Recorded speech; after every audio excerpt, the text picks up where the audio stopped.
ऐसी कौन सी बातें हैं जो कभी भी किसी को नहीं बताना चाहिए। आचार्य चाणक्य के अनुसार कुछ ऐसी बातें हैं जिन्हें छुपाकर रखने में ही भलाई है। यदि आप इन बातों को लोगों को बताएंगे तो पछताएंगे और अपमान भी झेलना पड़ेगा। यह भी हो सकता है कि आप किसी भारी मुसीबत में भी फंस जाएं। कौन सी ऐसी 8 बातें हैं जिन्हें कभी किसी को नहीं बताना चाहिए। पहला, दाम्पत्य जीवन की बातें। अपने दाम्पत्य जीवन और घर परिवार की बातें हमेशा गोपनीय रखना चाहिए। यदि आप किसी मित्र, परिचित या रिश्तेदार को यह बातें बताते हैं तो इससे घर के सदस्यों में आपसी मनमुटाव और अविश्वास की भावना बढ़ती है और परिवार का विखंडन होता है। साथ ही आपके घर का राजा धीरे धीरे सार्वजनिक हो जाता है। घर की बातें बताने से दूसरों की सहानुभूति हासिल करने के लिए आप कुछ समय के लिए जरूर राहत महसूस कर सकते हैं, लेकिन इससे आपकी कमजोरी ही प्रदर्शित होती है। दूसरा, अपमान, धोखाधड़ी। यदि सार्वजनिक रूप से या व्यक्तिगत रूप से आपका किसी ने अपमान किया है तो उसका जमकर प्रतिकार करें।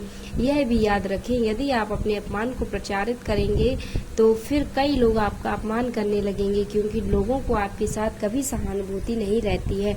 जो लोग किसी की सहानुभूति अर्जित करना चाहते हैं वही अपने अपमान के बारे में किसी से चर्चा करते हैं। दूसरा यह है कि खुद के साथ हुई धोखाधड़ी को भी हर किसी को नहीं बताते रहना चाहिए। जिससे आपके पास इसका समाधान हो उसे ही बताएं, वरना आप हंसी का पात्र बनेंगे और सभी आपको उलाहना भी देंगे। तीसरा, आर्थिक हालात। आप अपने घर के आर्थिक हालात पर किसी से चर्चा ना करें। धन को गुप्त रखें। लोग जानना चाहते हैं कि आप कितना कमाते हैं। यदि आप सीधे सीधे नहीं बताएंगे तो ये लोग दूसरे तरीके से पूछताछ करके अनुमान लगा लेंगे। हालांकि आप अपने धन को जितना हो सके गोपनीय रखेंगे तो आपके लिए ही अच्छा होगा। इसलिए नहीं कि लोग कर्ज मांग लेंगे और फिर लौटाएंगे नहीं। इसके और कई भी कारण हैं। धन को अपने मित्र, परिचित या रिश्तेदारों से गोपनीय ही रखने की सलाह दी जाती है। चौथा, गुरु मंत्र, साधना और तप। यदि आपने किसी योग्य गुरु से दीक्षा ली है तो उसके द्वारा दिया गया गुरु मंत्र गोपनीय रखें। हालांकि गुरु मंत्र कई प्रकार के होते हैं, जैसे किसी ने आपको कुछ ज्ञान दिया या कुछ हुनर सिखाया, वह भी गुरु मंत्र है। इसके अलावा यदि आप किसी भी प्रकार की साधना, तप या ध्यान कर रहे हैं तो उसे भी गोपनीय रखें, अन्यथा वह निष्फल हो जाएगी। इस संबंध में गोपनीयता से ही लाभ मिलता है। पांचवा, अपनी अयोग्यता या कमजोरी। हालांकि बहुत सी जगह या मामले में से गोपनीय रखना घातक भी सिद्ध हो सकता है, लेकिन बहुत से मामलों में से उजागर करने से आपको लोग कमजोर समझकर आपके साथ गलत व्यवहार करने लगेंगे या आपको मानसिक रूप से दबाने लगेंगे। इसलिए इस बारे में आप अच्छे से विचार कर लें कि कब, कहाँ, कौन सी कमजोरी गोपनीय रखना है। कमजोरी और अयोग्यता में भी फर्क करना सीखें। छठवां, दान पुण्य। आपने जो भी दान दिया है उसे गुप्त रखेंगे तो ही उसका लाभ मिल सकता है।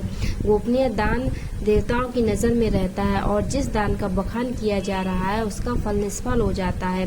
मंदिर में दान दें, किसी गरीब को भोजन कराएं या किसी भी प्रकार का पुण्य कार्य करें, उसका अपने मुंह से बखान ना करें। यदि आपने इसे किसी के समक्ष जाहिर कर दिया तो समझे वह खारिज हो जाएगा। सातवां, मन की बात। मन में बहुत सी ऐसी बातें होती हैं जिनको जग जाहिर करने से आप अपने आसपास संकट खड़े कर सकते हैं। हो सकता है कि आपके मन में किसी बात को लेकर अवसाद हो, क्रोध हो या घृणा हो। मन में हजारों तरह के विचार उत्पन्न होते हैं, लेकिन बुद्धिमान मनुष्य उन्हीं विचारों को व्यक्त करता है जो उसके हित में होते हैं। लेकिन इस तरह की बातों को जग जाहिर करने से आपके संबंध में लोग एक तरह की राह बनाना शुरू कर देते हैं और फिर लोग आपकी अच्छी बातों को नहीं सुनेंगे, आपके उस गुस्से या फ्रस्ट्रेशन की ही चर्चा करेंगे। आपके 10 अच्छे कार्य उस एक मन के विकार के सामने कमजोर से पड़ जाएंगे। आठवां, दवा। या आप यदि किसी भी प्रकार की दवाई खाते हैं तो उसे गोपनीय रखें। माना जाता है कि दवा का असर भी तब तक रहता है जब तक वह गोपनीय है। हालांकि कुछ लोग इसे इत्तेफाक रख सकते हैं, लेकिन प्राचीन काल में हो सकता है कि यह किसी विशेष रोग या औषधि के लिए कहा गया हो। पहले के लोग, कुछ लोग दुर्लभ वनस्पति के जानकार भी होते थे। बहुत से लोग कहते हैं कि यदि आप दारू भी पीते हैं तो वह भी तभी तक उचित है जब तक उसकी गोपनीयता भंग ना हो। जिस दिन लोगों को उसके बारे में पता चल जाता है, समझो उसी दिन से आपका पतन भी शुरू हो जाता है। तो दोस्तों, कैसा लगा वीडियो हमें कमेंट्स में बताएं। वीडियो को लाइक करें, शेयर करें और ऐसी ही वीडियोस के लिए इस चैनल को सब्सक्राइब करें। धन्यवाद।